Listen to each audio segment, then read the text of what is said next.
Hola, ¿cómo están? Bienvenidos. Muchas gracias por estar conectados con Caracol Radio. Muchas gracias a quienes nos escuchan a través de nuestras ondas de radio en Caracol Radio Medellín. Muchas gracias a quienes se conectan y nos ven a través de nuestros medios digitales, nuestra página web caracol.com.co, nuestro canal de YouTube Caracol Radio, nuestro canal en Facebook Caracol Radio. Como en otras ocasiones, estamos reunidos para que hablemos de temas de interés social, hoy para hablar de educación, para hablar de repensar la educación, que es un concepto que hemos estado manejando en distintos espacios informativos y de debate de Caracol Radio, porque creemos es vital hacerlo en este momento en que estamos tomando decisiones políticas muy importantes, decisiones de quién va a dirigir el próximo gobierno de nuestro país desde agosto de este año.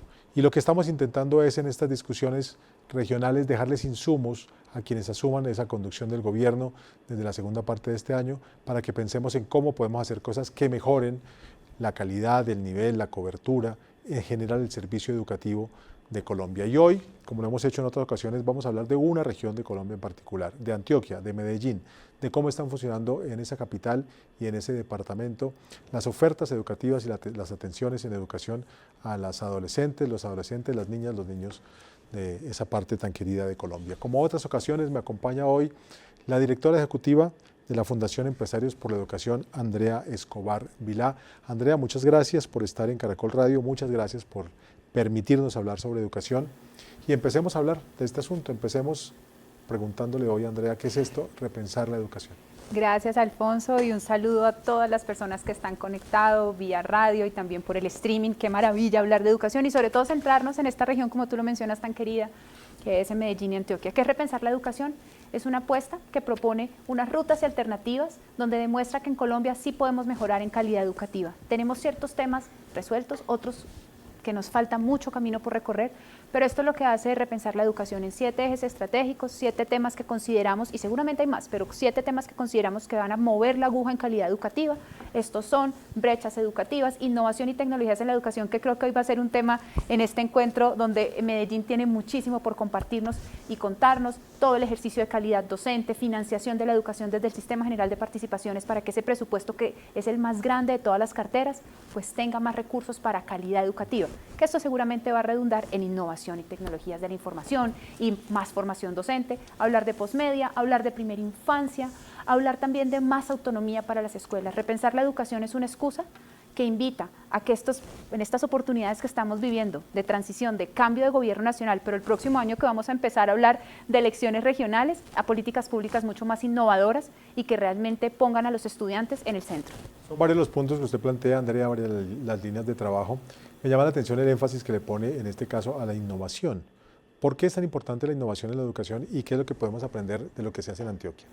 Porque al final, cuando hablamos de innovación en educación, estamos permitiéndonos seguir reinventando y aprendiendo de las experiencias. Cuando se habla de innovación, eso es una forma de pensar, es una estructura de pensamiento. A veces caemos en el error y es parte de lo que se habla de repensar la educación, y uno de nuestros invitados en este programa nos podrá contar muchísimo más, que trabaja en EAFIT y ha estado en este tema, es qué significa pensar desde la innovación, cómo construir un proyecto educativo institucional que tenga diferentes o la conjunción de diferentes herramientas, cómo puede ser lo suficientemente flexible para responder a los entornos, a los contextos y a la formación o a lo que necesitan los estudiantes. Cuando hablamos de innovación, hablamos también de cómo conectas diferentes actores y los traes al sistema educativo. Y esa es la propuesta, mirar la innovación como un paso que se conecta con las tecnologías de información, que se alimenta de todas las posibles herramientas que puedan existir para que surta el proceso de aprendizaje y nuestros niños avancen. Por eso es importante, y Medellín ha sido un ejemplo,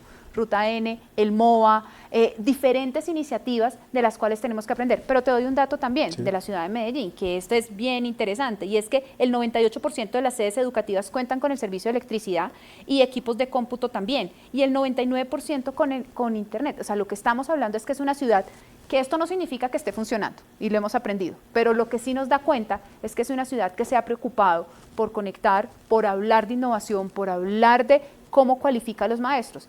Hoy, con nuestros invitados, comprenderemos un poco más a detalle. Antes de ir con ellos, como usted los ha mencionado, Andrea, antes de ir con ellos, quiero que hablemos para ellos y para toda la audiencia de otro trabajo que hace la Fundación Empresarios por la Educación, y es analizar los programas de gobierno de las personas que hoy están aspirando a ser presidentes de la República. ¿Qué han encontrado ustedes en ese análisis que han hecho los programas? Encontramos en general que pues, están centrados en los estudiantes en todas las diferentes etapas de la vida.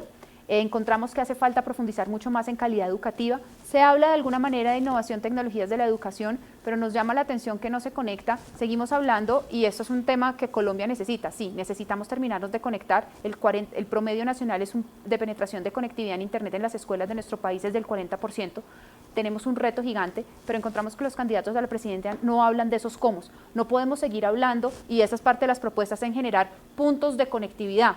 Y no estamos hablando de las escuelas como esos centros que son de encuentro, sobre todo en las zonas rurales donde las brechas son mucho más ampliadas, de cómo podemos fortalecerlos. Entonces, ¿qué encontramos en este análisis? Que los candidatos en general, en promedio, solo un candidato tiene, del total de sus propuestas, habla el 17%, el peso es el 17% que le pesa a la educación en todo su universo de propuestas, los demás candidatos están en alrededor del 7%. Falta profundizar en calidad educativa, falta profundizar en los cómo y falta conectar todas esas iniciativas que hablan de conectividad, de ciencia y tecnología con el sector educativo, porque parte del reto es que no lo podemos seguir viendo separado. Esto es un sistema y la educación hay que entenderla como eso, un sistema interconectado. Pues vamos de inmediato con nuestros invitados. Los saludo ya mismo. Diego Leal, buenas tardes, ¿cómo está? Muchas gracias por estar con nosotros. Muy buenas tardes y muchas gracias por la invitación a este espacio. Un saludo para todos, para nuestra audiencia también. Diego Leal es director asociado del Centro Imaginar Futuros de la Universidad EAFIT. Saludo también en este momento a Luis Johnson Gallego Giraldo. Luis, gracias también por estar. Muy buenas tardes, muchas gracias por la invitación, saludos a tu audiencia. Esperemos que se logren algunos aportes y reflexiones una vez terminemos este momento para la educación. Luis es magíster en Educación de la Universidad Pontificia Javeriana y completa nuestro grupo de invitados hoy Daniel Carvalho. Daniel, gracias por estar acá. Muy buenas tardes a todas y todos, a todos los oyentes y muchísimas gracias por esta invitación para hablar de un tema tan pertinente para el futuro y el presente de Colombia.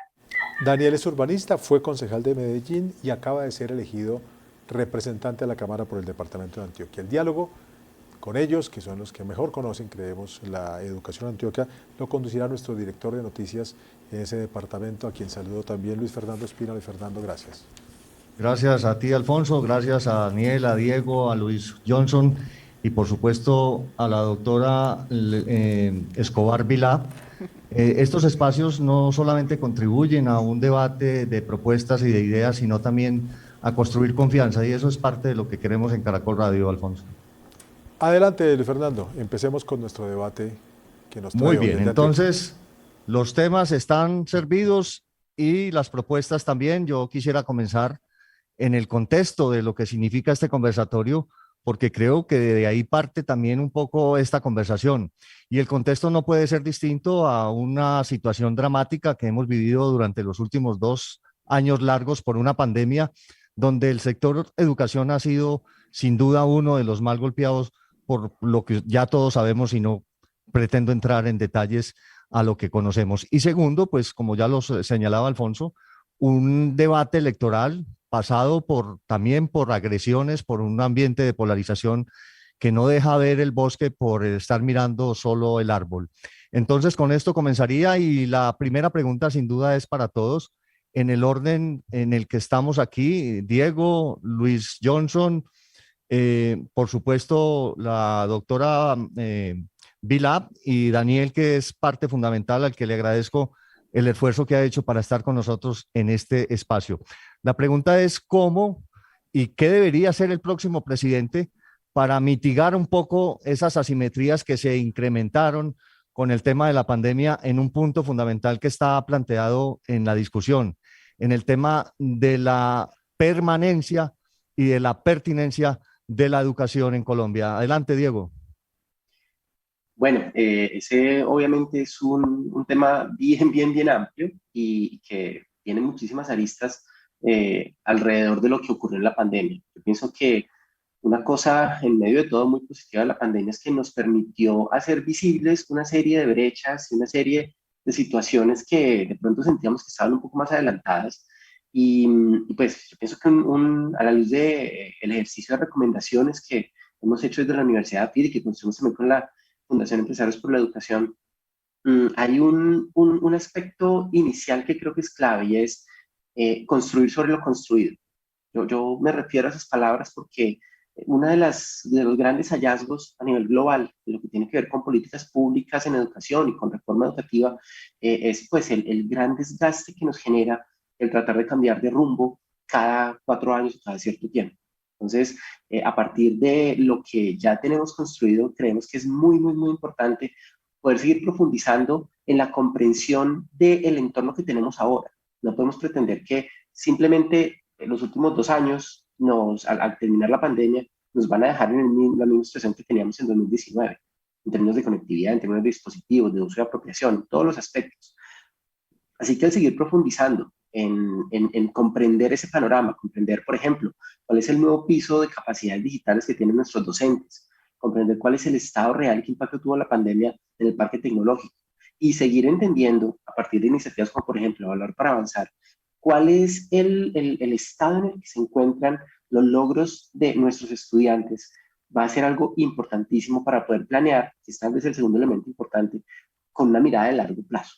El seguir viendo las cosas en un corto plazo, pues nos quita capacidad de respuesta. Es claro que es difícil prever el futuro. Eso los últimos 2 años también nos lo mostraron de manera muy clara. Pero pensar en el largo plazo y pensar de manera holística el problema de las tecnologías en educación y de la innovación educativa, pienso que son unos aspectos esenciales para el gobierno que llega. Ya de entrada es inquietante que, como lo mencionaba Andrea, la educación tenga como una participación tan chica en muchos de los programas de gobierno que están en consulta en este momento. Pero al mismo tiempo, podría decir uno, ahí hay una oportunidad importante de crecimiento, de enriquecer la conversación y de pues, construir sobre lo que hemos ido aprendiendo todo este tiempo. Bueno, ahí hay unos planteamientos y creo que es parte también de lo que vayamos construyendo en la medida en que avanzamos. Luis Johnson, ¿cuál es tu perspectiva frente a esta coyuntura, pero sobre todo de lo que ya plantea Diego en el término de lo mediano y de largo plazo frente a lo que debería ser el próximo gobierno? Lo primero es que estoy de acuerdo con lo que Diego saca como conclusión, y es que la pandemia, aunque pudo haber profundizado en las asimetrías, lo que más hizo fue revelarlas, lo que más hizo fue mostrar lo que estaba pasando en el país, y eso que es mucho más evidente en el tema de educación superior, pero que realmente es un serio problema desde la educación básica, media y para todos los niveles de formación, en la medida en que se va volviendo a los primeros años, la asimetría es mucho más notoria. Y si se tiene en cuenta la diferencia también entre la ruralidad del país y lo que pasó en las ciudades, empezamos a descubrir que el reto grande que tiene el próximo presidente es empezar a entender que no es desatrasarnos de los 2 años que sufrimos esta pandemia, sino que tenemos que repensar seriamente la ruralidad, cómo hacer que los privados y los oficiales tengan alguna similitud. La brecha grande que se notó entre la educación ofrecida por el sector privado y la educación ofrecida por el sector oficial es enorme. Las últimas pruebas así lo mostraron. Aún no sabemos con exactitud cómo se va a notar eso en los próximos años, pero el primer reto es no pensar en cómo desatrasarnos de los 2 años, sino qué hacer a futuro. Ahí obviamente empiezan a entrar en el escenario algunas reflexiones. Lo primero es que la escuela como tal no había cambiado casi desde que se puso, digamos, como el centro de la sociedad. Estamos hablando de la Ilustración hasta el 2020, la escuela seguía siendo igualitica. Sillas igualiticas, profesores muy parecidos, las mismas propuestas del enciclopedismo, que es lo que se tenía que trabajar. Y ahora la ruptura que nos propone la pandemia nos obliga a pensar un mundo diferente. Primero, muy apoyado por la tecnología. Segundo, ¿será que ese enfoque que se ha dado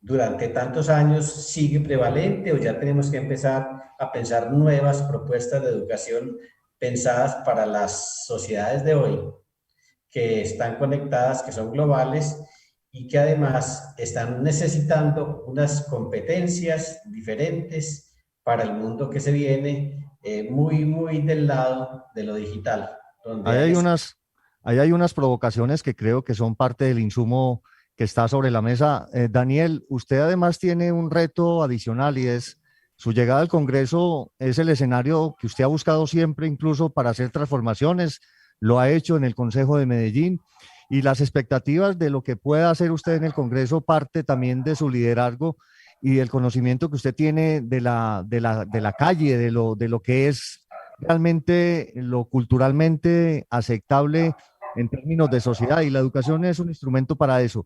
Pero además, porque usted se metió a la política buscando transformar, ¿cómo y cuál es la visión que tienes para poder avanzar en ese propósito común? Luis, muchas gracias por tus palabras. Mira, en primer lugar, yo creo que hay un tema urgente a resolver, lo mencionaba al principio Diego, y es que estos 2 años de pandemia pues dejaron unas consecuencias graves que yo creo que tiene que ser un tema a tratar de urgencia. Y cuando hablamos de urgencia significa también que el gobierno nacional y los gobiernos municipales deben volcar recursos y esfuerzos, digamos, adicionales para intentar por lo menos igualar donde estábamos antes de la pandemia. Pero obviamente eso no basta porque también, como lo mencionó Luis, tenemos unos déficits históricos. Entonces, aparte de eso, yo creo que sí hace falta y en la coalición Centro Esperanza, donde yo he estado participando, se ha propuesto un gran plan nacional por la educación. Tenemos que ponernos de acuerdo todos los colombianos en que la educación es la herramienta más valiosa y más importante para vivir mejor y para generar mayor equidad y para generar mayor también, diría yo, convivencia. Entonces sí se requiere eso con una visión además de largo plazo, donde la innovación, y yo quiero traer aquí el tema de la innovación no se refiere simplemente a utilizar un montón de tecnología, ¿cierto? La innovación no se limita a la velocidad del Internet o a cuántas conexiones hay. La innovación es también pensar qué tipo de modelo educativo necesitamos, porque es claro que el que tenemos hoy es un modelo muy obsoleto, ¿cierto? Sigue formando a los chicos de la misma forma que me tocó a mí cuando estaba en el colegio hace 40 años. Entonces también me parece interesante innovar en ese sentido y es, venga, ¿cómo aprenden los niños hoy en día? ¿Qué necesitamos que aprendan? ¿Sí? En el mundo se está usando, por ejemplo, que es más importante enseñar en ciertas capacidades más que en temas específicos, entonces se vuelve más importante saber comunicar, saber resolver problemas, saber gestionar las emociones propias, las emociones internas.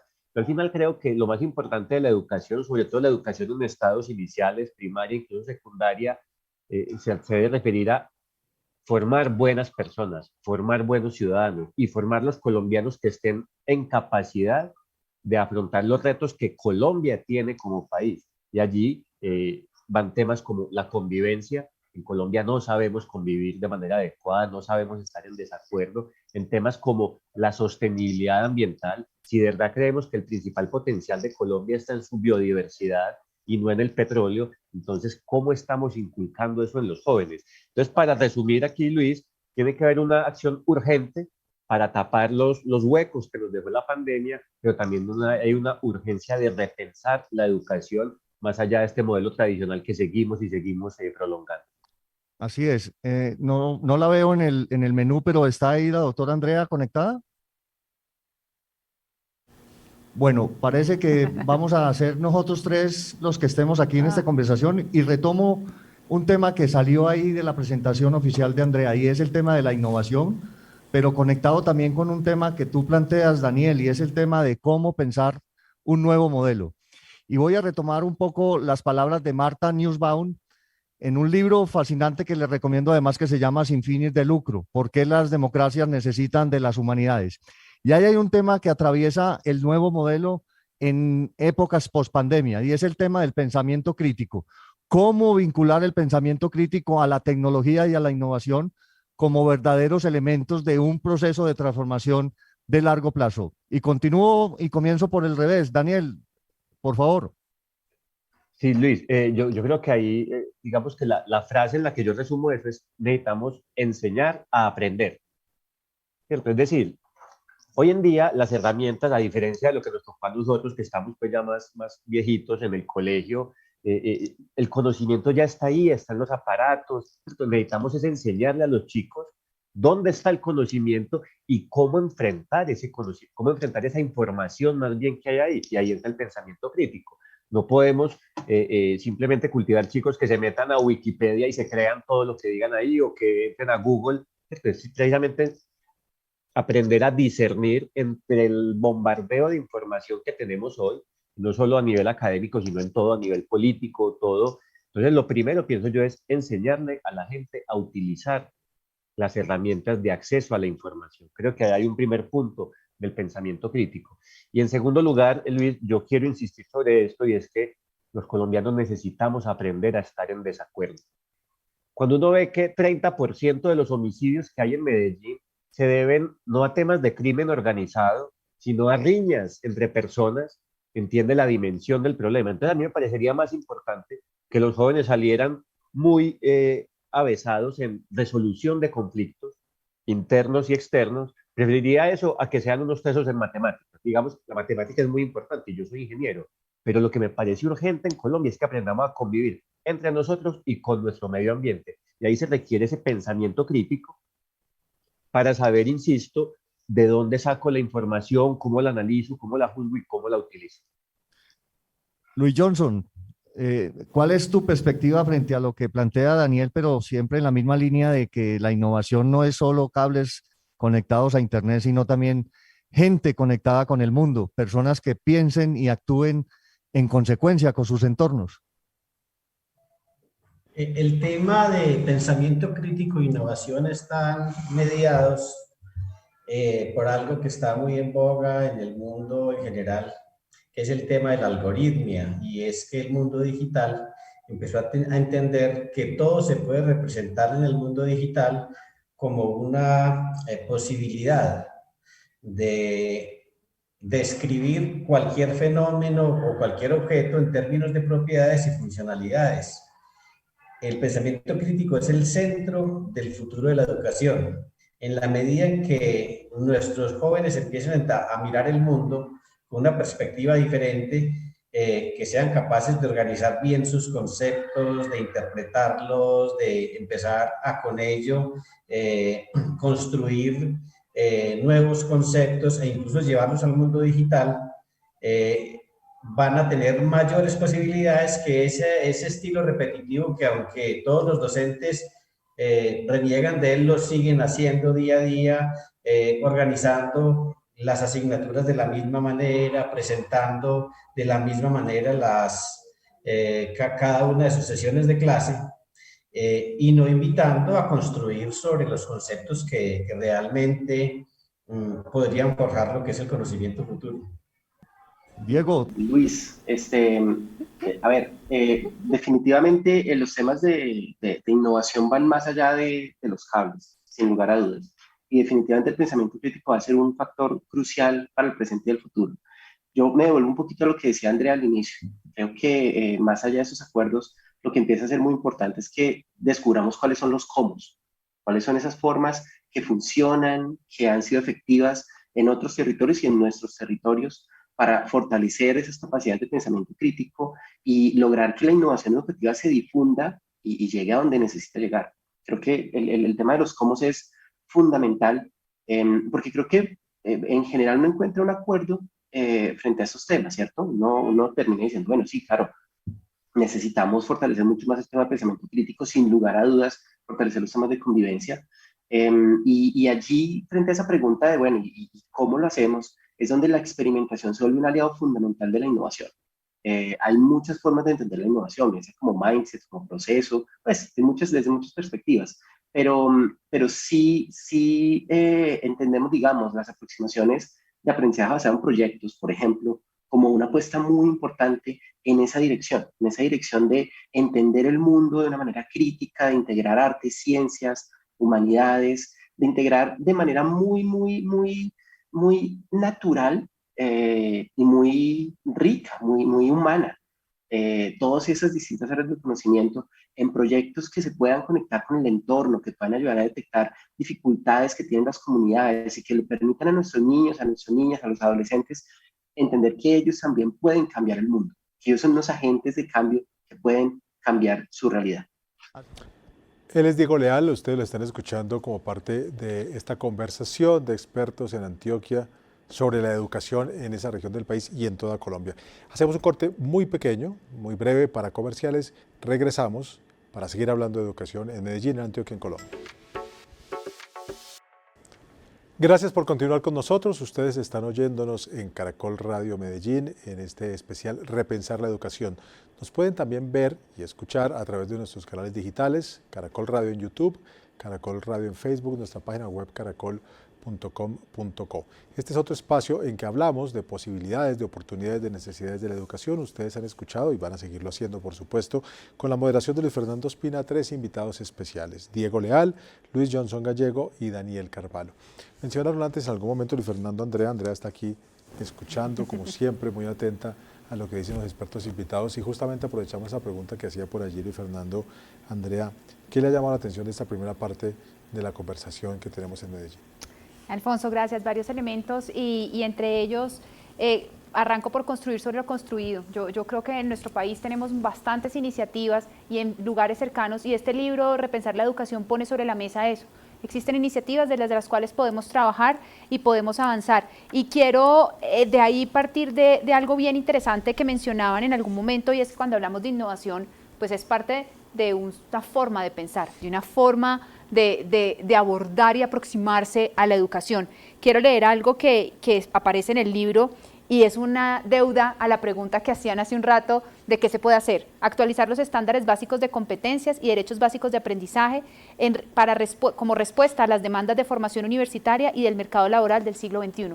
Necesitamos repensar qué enseñamos, cómo lo enseñamos y para qué lo enseñamos. Y vamos a seguir escuchando a nuestros invitados. Vuelvo con usted, Luis Fernando, y la conversación de la educación en Antioquia. Y sin duda, ahí hay unos insumos, y yo pasaría como al tema que nos tiene aquí reunidos, y es esos dos conceptos de innovación y de pensamiento crítico, cómo aterrizarlos al territorio. Yo recuerdo incluso, y con esto le doy paso a Diego, en el tema de que el país es un país de regiones, que tiene idiosincrasias, que es un país multicultural, pluriétnico. ¿Será que no es el momento de pensar también en un modelo educativo por regiones, dando por hecho que necesitamos educaciones diferenciadas que tengan pertinencia y oportunidad para los territorios, y no como una norma que se expide en Bogotá pensando un poco en el interés general, pero que sin duda está desviado de la realidad que se vive en los territorios? Diego. Bueno, definitivamente sí nos vendría y nos viene muy bien el poder tener unas ofertas mucho más sensibles a las condiciones culturales y a lo que está viviendo cada territorio. Yo sí pienso que hay que mantener un balance allí, ¿cierto? Porque vivimos en un mundo cada vez más globalizado, y lo que mencionaba Daniel hace un rato de esta dificultad de aprender a estar en desacuerdo, lo estamos viendo aparecer en muchísimas otras latitudes. Estamos viendo aparecer en muchos otros países, lo cual es inquietante, porque quienes de pronto crecimos en los 90 teníamos la sensación, como decía Fukuyama en algún momento, que se acabó la historia ya, aquí no hay más que hacer. Y resulta que sí hay mucho más que hacer, resulta que las grandes deudas y las grandes molestias siguen presentes. Y necesitamos definitivamente poder entender cómo resolverlas. Y en ese sentido, en un mundo más globalizado, donde todo este tipo de tensiones ocurren, como nos mostró la pandemia también, pues estamos todos conectados. Entonces, qué bueno mantener un balance, o de pronto pensar en una educación que para los más pequeños les permite ir ampliando su ámbito de comprensión y de acción sobre el mundo. Por ejemplo, uno puede pensar en una escuela donde los más pequeñitos entienden muy bien qué significa convivir con sus compañeros, donde logran generar unos ecosistemas humanos muy saludables, y cuando pasan un grado o pasan al siguiente nivel, piensan en, bueno, ahora cuál es mi rol dentro de mi ciudad y en mi departamento y luego en mi país y luego en mi planeta, para que entendamos paulatinamente que estamos conectados, todos los niveles están conectados y pues todos nos competen. Ahora, hemos escuchado esa frase, pero yo creo que también hay que aterrizarla y es cuando tú hablas de globalización, la frase es que hay que pensar global, pero actuar local. ¿No es eso lo que nos hace falta? ¿No eso es un poco lo que necesitamos Sin para duda. aterrizar al territorio? Yo diría que todavía nos falta un poquito para pensar global. Seguimos siendo bastante, seguimos viendo muy el panorama inmediato. Y eso conecta con el tema que mencionaba al inicio de políticas públicas. Nos cuesta trabajo como humanos, eso no es un asunto de una persona en particular, ni mucho menos, prever las consecuencias de lo que hacemos en el largo plazo. Y la complejidad del mundo en el que vivimos es cada vez mayor. Entonces, cuando, dice yo me lanzo a tratar de hacer una política que mejore los temas de conectividad, por decir cualquier cosa, pues con frecuencia deja por fuera otro montón de asuntos que son igualmente importantes y que hacen parte de la implementación de todo eso. Entonces, pensar global nos cuesta, actuar local creo que lo hacemos mucho mejor, hemos aprendido a hacerlo mejor y tenemos el reto de poner a conversar esas dos cosas. Luis Johnson, ¿cuál es tu opinión frente a estos dos conceptos? Sea lo primero, decir que la educación pensada por regiones en un mundo global tiene algún contrasentido. Yo diría que pues habría que buscar la protección en el tema de etnias y espacios que por naturaleza había que proteger. El resto es todo lo contrario. Tenemos que empezar a generar desde lo que es la tradición en educación, buscar los mejores resultados. Construir sobre lo construido es exactamente eso, es reflexionar de la escuela tradicional qué es lo mejor. Si en la escuela tradicional sabemos que hay reflexión pedagógica, que hay docentes, que hay una manera que ha funcionado que ha funcionado desde que empezó la escuela, pues hay que tomar todos esos componentes que la han hecho grande hasta hoy. Pero también entender qué está pasando en el mundo digital, cómo los dispositivos desplegados en plataformas, los simuladores, el aprendizaje que podemos tener de los otros, de otros países y de otras entidades tecnológicas más avanzadas, también deberían pegarse a ese modelo. Lo que de alguna manera nos está mandando la OCDE y es que pensemos más en algunos programas más profesionalizantes que nos ayuden a que las personas más rápidamente encuentren trabajo. Conjugar esas tres vertientes que ha tenido la educación en Colombia, que es la educación tradicional, la educación para el trabajo, el desarrollo humano y la educación continua o la educación especializada que funciona en las plataformas, sacar lo mejor de cada uno de ellos podría apuntar a una nueva manera de educación más que pensar cómo atendemos a los santanderianos o a los guajiros o a los antioqueños, porque estamos en un mundo global y lo que tenemos que hacer es precisamente ganar esas grandes experiencias que tenemos de afuera y coger esas propuestas que ya conocemos en el país y que hay unos apuntes interesantes que tenemos que rescatar.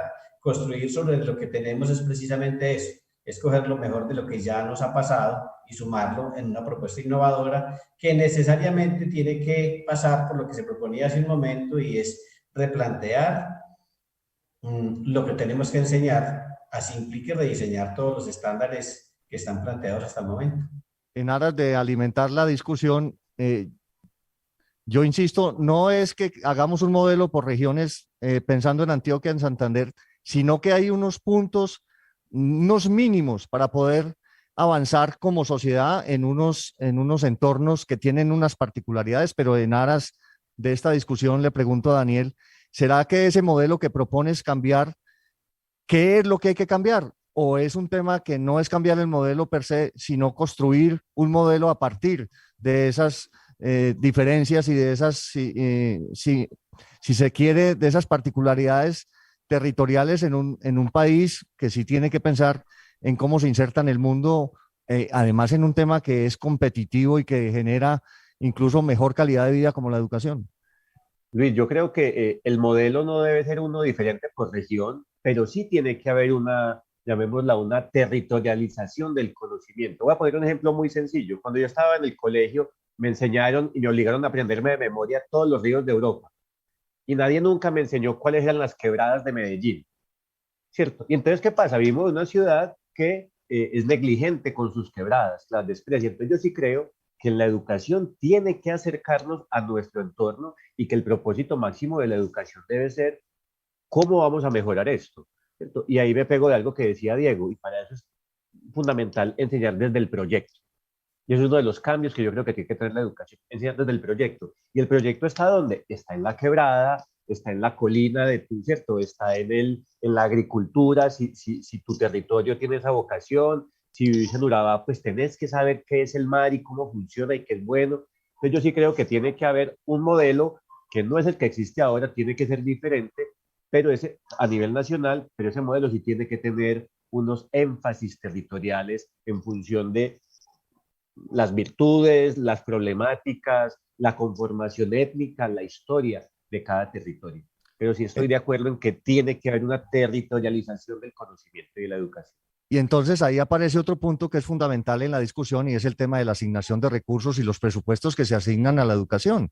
Entonces, si partimos de esa premisa, Daniel, y continúo contigo, es que la asignación de recursos también tiene que tener una visión diferenciada de los énfasis, porque repito, y el modelo además después de la pandemia nos demostró que las aulas será un escenario mínimo dentro de esa construcción colectiva de la educación. La educación hay que vivirla por fuera, viviendo en los entornos, y ahí retomo pues parte de lo que dice Marta Nussbaum en su Sin fines de lucro, de cómo la educación en Europa se da es en el territorio y no en las aulas de clase. Entonces la asignación de recursos no puede seguir pasando por construir además edificios suntuosos que están muy lejos incluso de las necesidades de esos entornos en la educación. ¿Tú qué opinas? Yo pienso que hay que combinar ambas cosas, Luis. Yo entiendo la necesidad y no solo estamos hablando de colegios, las universidades también se están metiendo en eso y es que hay que aprender en la calle, pero creo que aún en ese cambio y aunque le metamos mucha más tecnología y virtualidad, en Colombia sigue habiendo un déficit gigantesco en términos de infraestructura educativa. Entonces yo creo que tenemos que insistirle en ambas cosas, pero ojo, el déficit también se mejora no solo construyendo más, sino utilizando mejor lo que ya está construido. Porque ¿qué vemos, por ejemplo? Hay muchas escuelas públicas que a las 5 de la tarde están vacías. Te voy a poner un ejemplo. ¿No será que hay una cantidad de gente que podría estudiar de noche en esa misma infraestructura? Era como para poner solo un pequeño referente. Entonces, es utilizar mejor la infraestructura que tenemos, mejorar la que hay que mejorar, desarrollar otro tipo de tecnologías que permitan también la educación a distancia y, muy importante lo que ha señalado, cómo utilizamos el espacio público, la calle, el problema público para aprender y para enseñar. Diego, tú eres un experto en estos temas de aproximación de la educación sobre el territorio. ¿Cuál es tu opinión? Yo, a ver, es que mientras escuchaba a Daniel, hay algo que me parece clave de lo que él menciona y que conecto con otro asunto muy de esa forma de ver el mundo desde la innovación, y es importante que reconozcamos con qué contamos ya para hacer cosas distintas. ¿En qué sentido? A lo largo de mi experiencia me he encontrado en muy diversos escenarios con personas que dicen, cuando tengamos tal regulación, ahí sí podremos hacer cosas. Cuando me llegue tal computador, ahí sí voy a poder ser innovador. Cuando me conecte a la internet va a pasar tal cosa. Y parte del trabajo que hemos venido haciendo desde la Universidad FIA a lo largo de todos estos años es, pues, como ayudarles a las comunidades educativas a ver que ya tienen mucho y que con lo que tienen pueden hacer un montón. Eso no significa que no haya una necesidad, como tú lo planteas, de pensar con más cuidado el tema de los recursos en educación. Y en particular en lo que tiene que ver con el uso y la apropiación de tecnologías digitales, por ejemplo, con el desarrollo de capacidades de la innovación, para la innovación. Cuando uno compara, por ejemplo, lo que está asignado en los COMPES para la dotación de centros digitales hasta 2030, pues el volumen de inversión es 10 veces el que se asigna a los temas de uso y apropiación. Y yo creo que nos estamos equivocando, porque pues de alguna manera se refleja esa idea de ponga el aparato y cosas mágicas pasarán. Yo creo que es importante reorganizar un poquito esos recursos que sabemos también que van a ser escasos. Esa es la realidad en la que vivimos. Pero pensemos en las cosas con las que contamos. Veamos hasta dónde la innovación que no estamos haciendo se desprende de las limitaciones que nosotros mismos nos estamos poniendo, de las creencias que nos estamos poniendo respecto a lo que sí se puede o no se puede hacer. Mira, por ejemplo, con el tema de la territorialización, y cierro ahí rápidamente. Pues efectivamente, el esquema que tenemos en este momento le da total autonomía a las instituciones educativas para definir su proyecto educativo institucional y para integrar desde allí proyectos, para integrar desde allí metodologías que les permitan conectarlos con el territorio. ¿Por qué no lo vemos más? ¿Por qué no vemos más de eso? Si tenemos un entorno que tal vez tenemos un entorno que nos permite hacer mucho más de lo que creemos, y sería interesante empezar a identificar dónde están esas cosas que disparan los cambios. La pandemia también nos dejó eso. Montones de profesores, de redes orgánicas que se generaron en donde la colaboración, la solidaridad están a la orden del día. Es muchísimo lo que se pudo hacer, es muchísimo lo que quedó por hacer, pero las semillas están ahí. ¿Cómo nos seguimos conectando con ellas? Yo creo que esa es una pregunta que tenemos que abordar paulatinamente. Luis Johnson, ahí aparece un concepto que no es solamente administrar recursos, es el tema de las eficiencias. ¿Cómo ser más eficientes con lo que plantea Diego y con lo que dice Daniel en la administración de un recurso que es finito, pero que sin duda es mucho más de lo que creemos que tenemos? Este tema, Daniel y todos sus colegas en el Congreso van a tener un reto muy, muy grande, y es empezar a entender que el Sistema General de Participaciones ya está haciendo agua, que esa no es la manera como se debe asignar el presupuesto para educación en un país, y que si queremos crecer, si queremos cambiar nuestra escuela, si queremos cambiar lo que estamos haciendo, hay que distribuir de una manera diferente los recursos. El Sistema General de Participaciones funciona por capitación. Significa que, pues, como contando animalitos, cuántas cabezas hay, y así se asignan los recursos. Ese reto de reentender cómo es la financiación de la educación en el país y de transformar la manera como llegan los recursos a cada una de las instituciones educativas, estoy hablando de la básica primaria y la básica secundaria, porque incluso la educación de adultos está por fuera del Sistema General de Participaciones, ya que ya las terceras jornadas y la educación de adultos en general ni siquiera se tiene en cuenta ahí, la alfabetización no se tiene en cuenta, y ni se diga de lo que sigue de ahí en adelante, la educación para el trabajo, el desarrollo humano, o el sistema de educación superior, que por ahora la pandemia le dejó la buena herencia a la matrícula cero. Al menos ayudó un poquito, pero el gran reto que tiene Daniel y sus compañeros es entender que el sistema de financiación de la educación en el país está obsoleto, que el SGP ya hay que replantearlo, hay que entenderlo de una manera diferente, y que no podemos seguir trabajando un sistema por capitación, porque ya el país descubrió que no funciona. Sigo contigo para hacerte la contrapregunta que le extiendo a los demás compañeros. El tema de la gratuidad es sostenible en Colombia en medio de un esquema de asignación tan desigual incluso. ¿Tú crees que el tema de la gratuidad, que también es una consecuencia de la pandemia, es sostenible, o qué tendríamos que hacer para que sea sostenible, mejor dicho? El tema de la gratuidad hasta la media académica lo ha sostenido el Sistema General de Participaciones, y de alguna manera son pocos los que tienen que optar por la educación privada, porque pues es quien tiene la manera de pagarlo y no tiene que ir a los colegios regulares. Pero la matrícula cero, que no es un tema completo de gratuidad, sino que al menos es ayudarle a las instituciones de educación superior que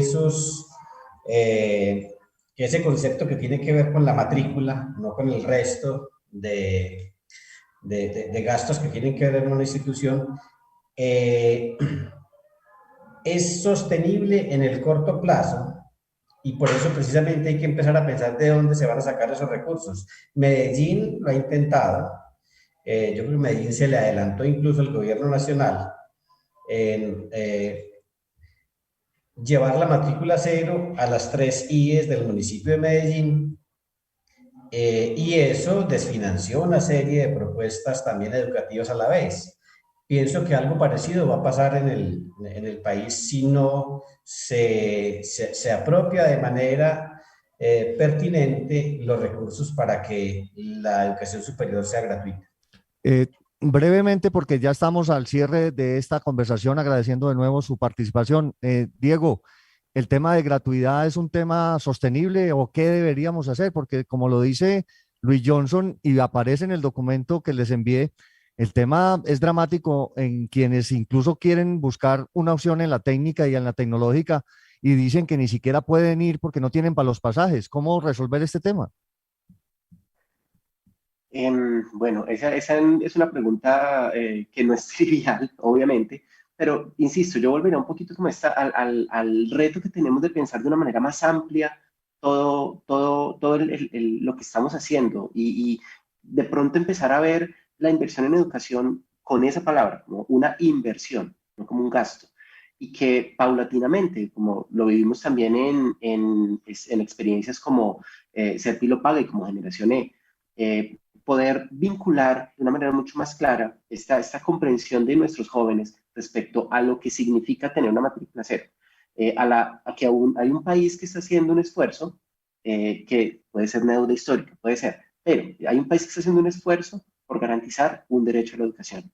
¿Cómo me comporto yo como ciudadano frente a ese derecho? ¿Cuál es el deber que me corresponde a mí? ¿Será que al pensar en ese tipo de ejercicios podemos habilitar, conectando los temas de innovación, de emprendimiento, nuevas posibilidades productivas que nos generen eventualmente nuevos recursos que nos permitan hacer el asunto sostenible? Yo cuando digo pensar de una manera más amplia, de pronto lo más rápido es pensar, qué sé yo, en reformas tributarias, en otro tipo de cosas, pero creo que una gran pregunta es cómo hacemos para generar más riqueza. Y la ciudad de Medellín creo que ha sido un ejemplo en ese sentido durante muchísimo tiempo con los temas de emprendimiento.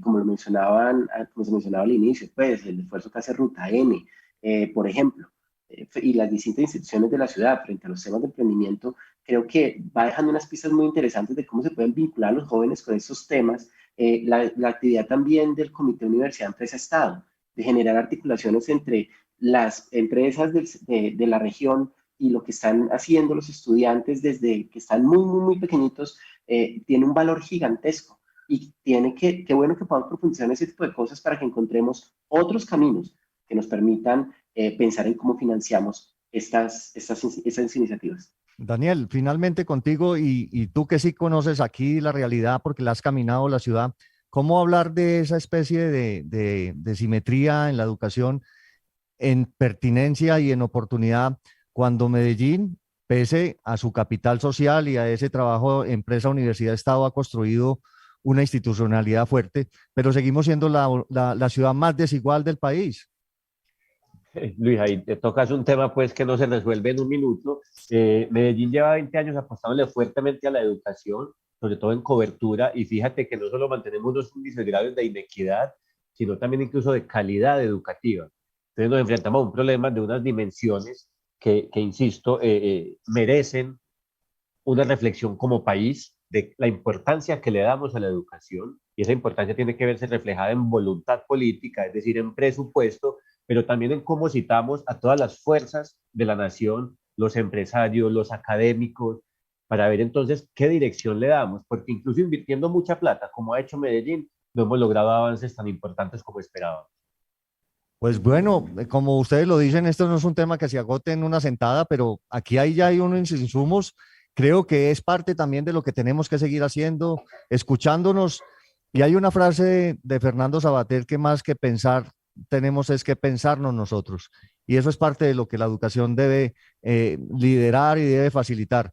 Regreso con Alfonso y con Andrea y gracias por este espacio.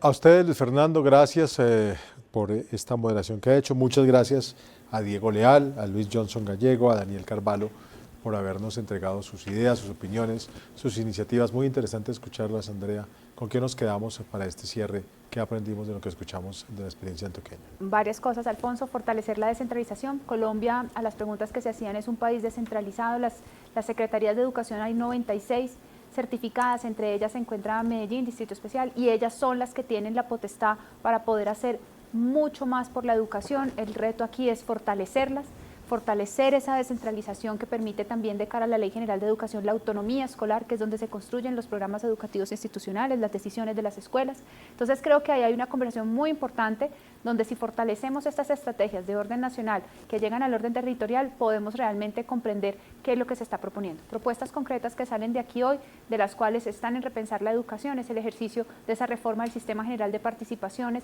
para que vayan más recursos perfectamente todos alineados a calidad e innovación, a generar incentivos para que las entidades territoriales inviertan más recursos en educación. Medellín es un ejemplo, pero eso no significa necesariamente que se va a innovación y calidad educativa. Y por último, algo que me parece muy importante y es comprender la innovación como una manera de pensar y que se cree ese ecosistema nacional que invite al Ministerio de Minas, Ministerio de Educación, al Ministerio que sea competente, computadores para educar y sobre todo a las entidades territoriales, comprendiendo la diversidad del país, la diversidad de contextos y desde ahí podamos avanzar en un país que tiene retos todavía de conectividad, pero lo más importante es que lo involucre en una forma de pensar de los maestros, maestras, directivos, docentes, para que llegue al aula y pase lo que necesitamos, el aprendizaje de nuestros estudiantes. Andrea, muchas gracias por ese resumen y muchas gracias a usted y a Empresarios por la Educación por permitirnos plantear estos temas a todos nuestros oyentes. Como siempre les decimos, nos interesan estos asuntos que mueven a la sociedad colombiana. Regresaremos muy pronto para hablar de educación y para hablar de otros temas de interés nacional. Gracias a todos.